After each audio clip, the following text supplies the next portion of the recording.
Hi guys, welcome back to Talos channel. If you are new, kindly subscribe, and if you are not, thank you very much for watching. Today we'll be talking about employment.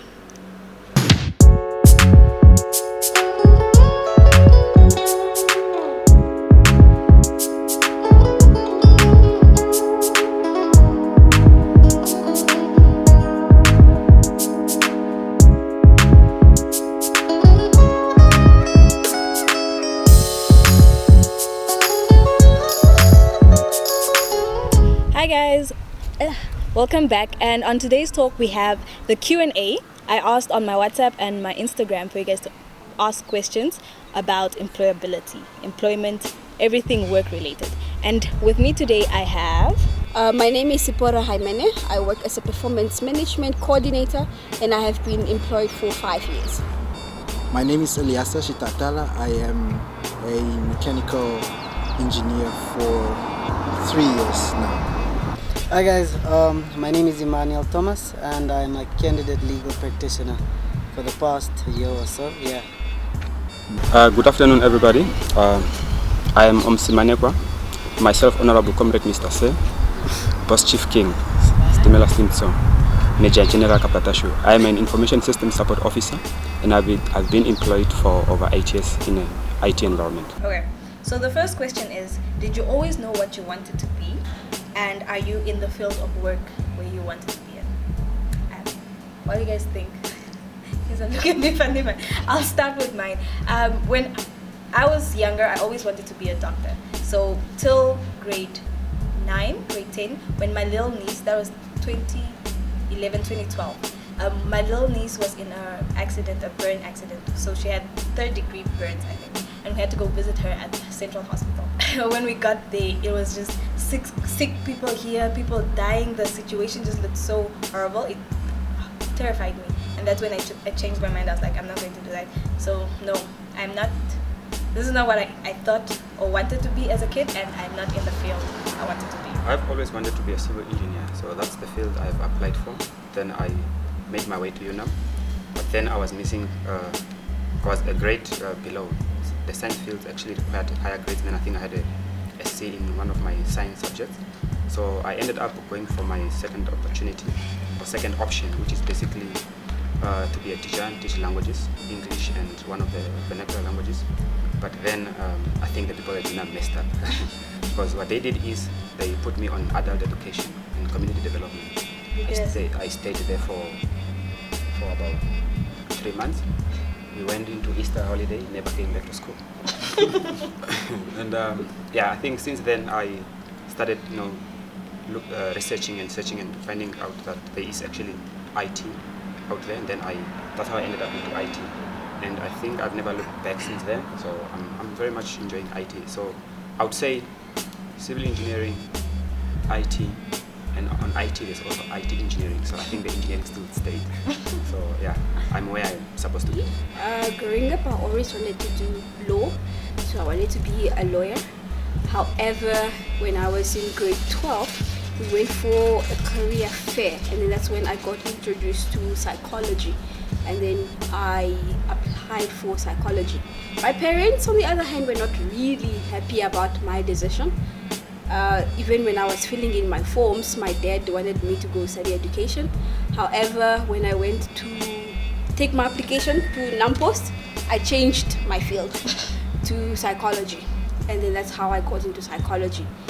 And I said ever since I started, I never want to look back, and that's what I want to do now. And yes, I am doing psychology and it's quite interesting. So generally in terms of me, I think I am where I'm supposed to be or where I wanted to be. But to take you back, I've had 3 profession choices in my life. From grade 1 to 8, I think I wanted to be a scientist. I had the basic dream of curing HIV and AIDS. When I came to grade 8, I didn't really like my life science teacher. She didn't make science fun for me, so I changed. From grade 8 to 10, I wanted to be an IT specialist. But then in grade 10, I had a conversation with my cousin once about law, aspect of things related, and then I decided I wanted to do law. So from grade 10 up to basically ever since, I've been working towards that. So I went to university, studied law. After university, jumped into JTC where I currently am, and that's basically that. So I think I am where I am because I want to be. And even looking back now, I love it there, and I think I'll be there for a minute. Yeah. My career path began with engineering being the most passionate thing that actually ever sparked passion within me. That was civil engineering, because I was very amazed by how people could erect a bridge in a sea or in the sea. So that really amazed me, and as I progressed with my education, I came to love biology. That was in grade 11, 12, and I thought I would consider doing medicine, but I later realized that medicine is a bit too theoretical.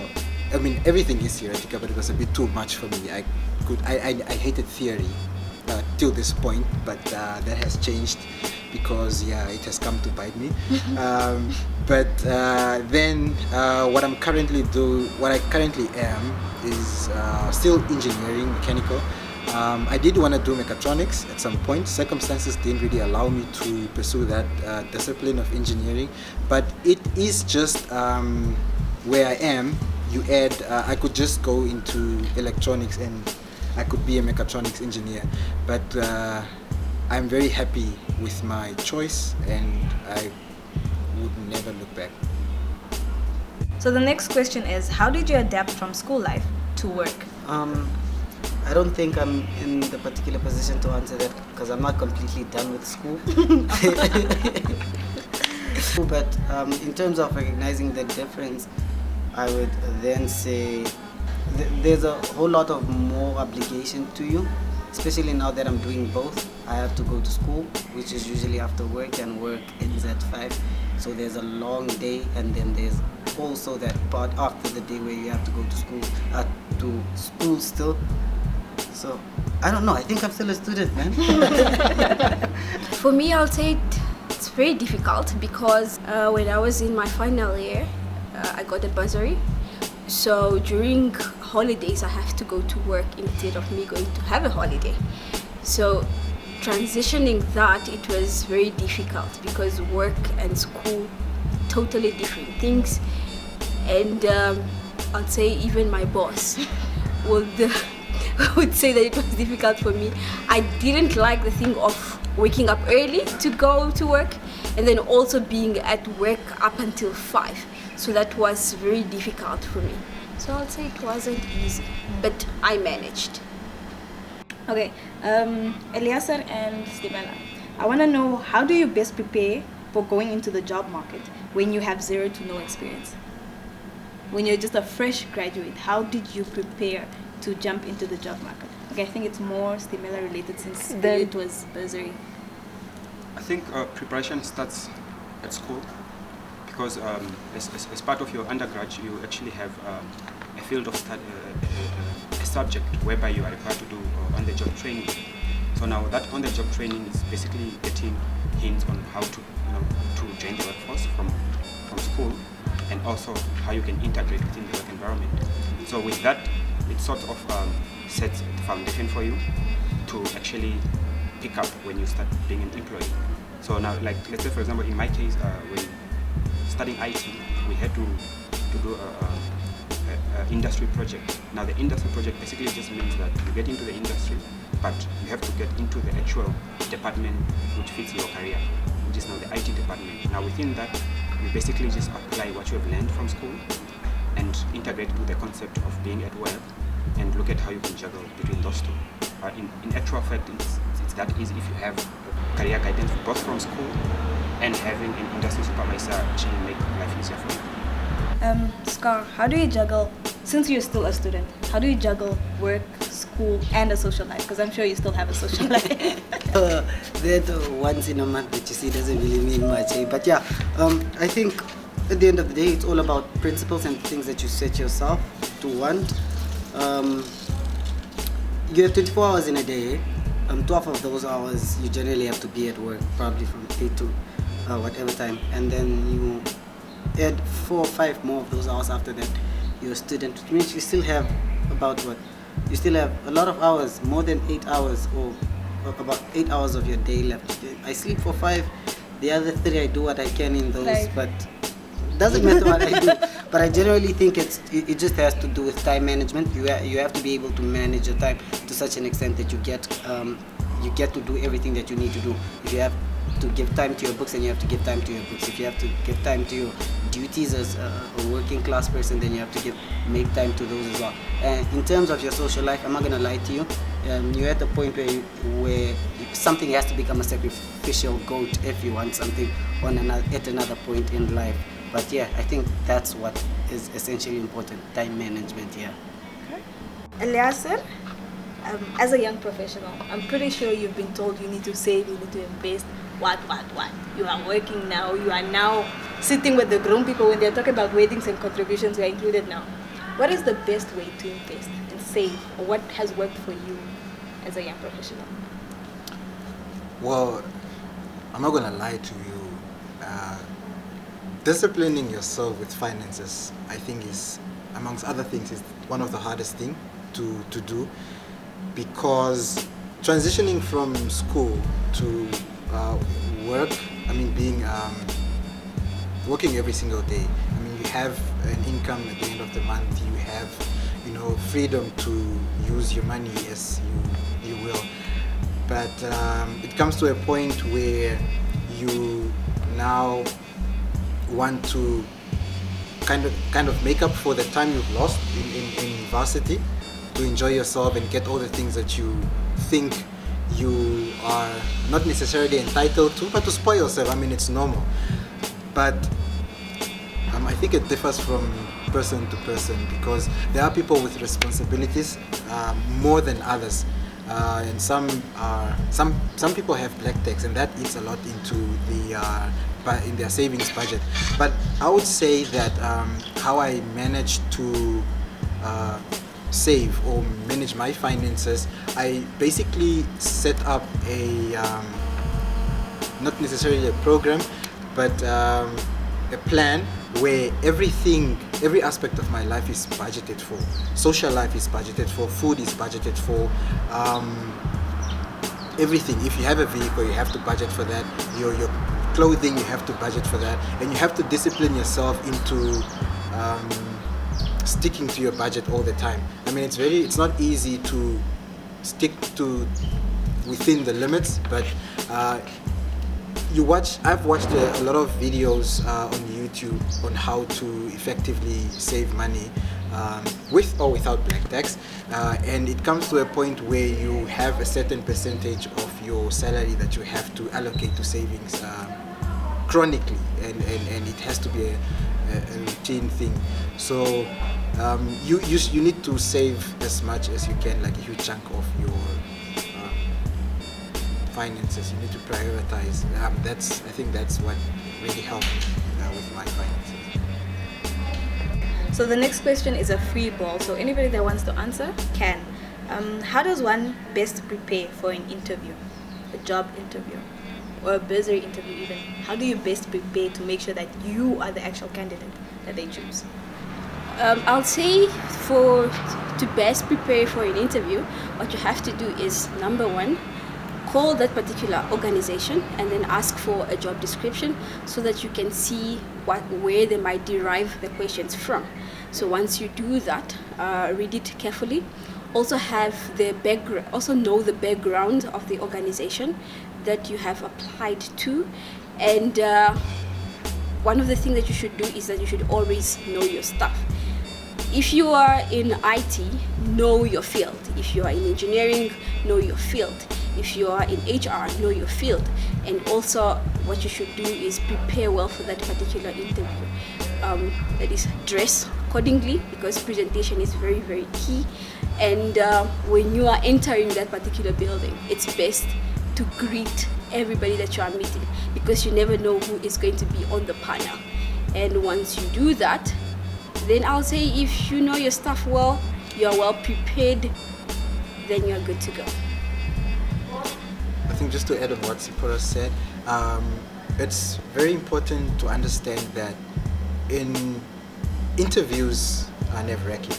They will always give you the nerves. So it's very important that you acknowledge that you will or might be nervous, especially when you start the interview.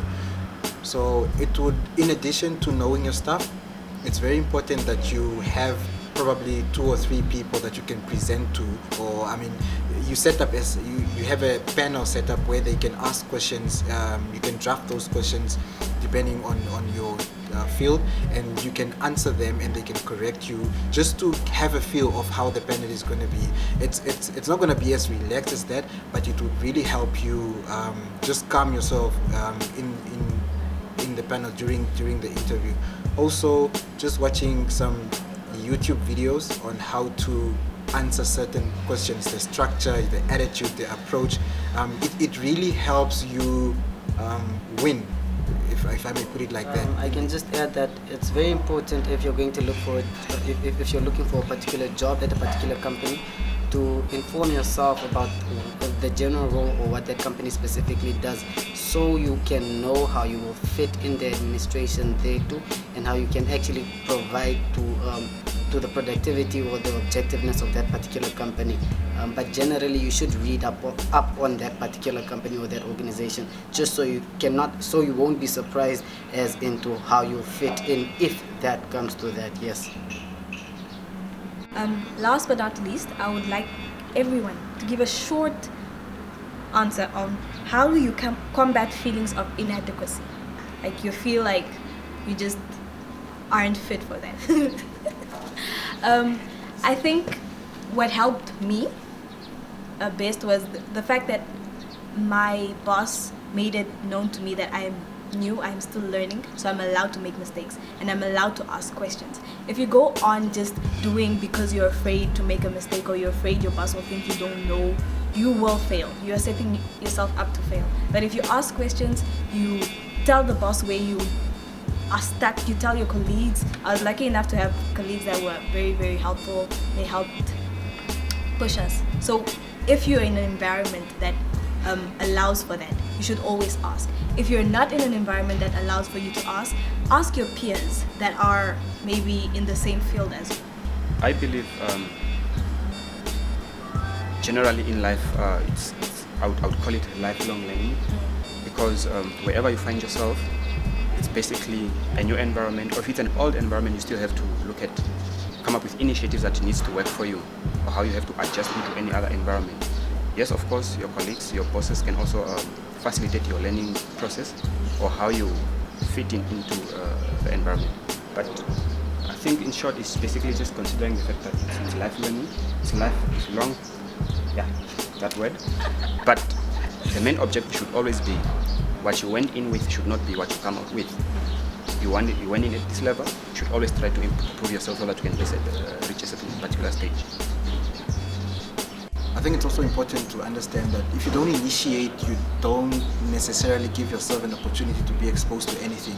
So it's very important that you be proactive in your position when you have feelings of inadequacy.